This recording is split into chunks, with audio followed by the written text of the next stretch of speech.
Pojďte trénuj koně, co tam pájo. No. Давай, парю, давай.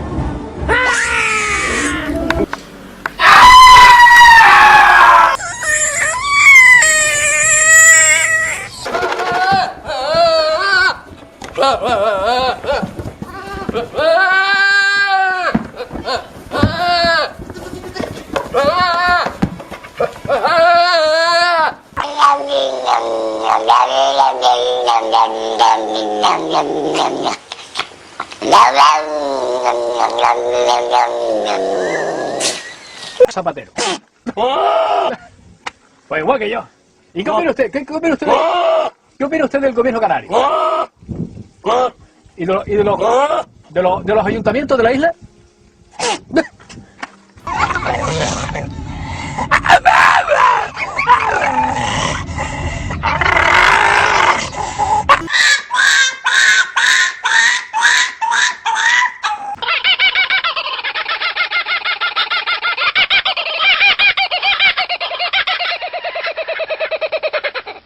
La la la la la la la la la la la la la la la la la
la la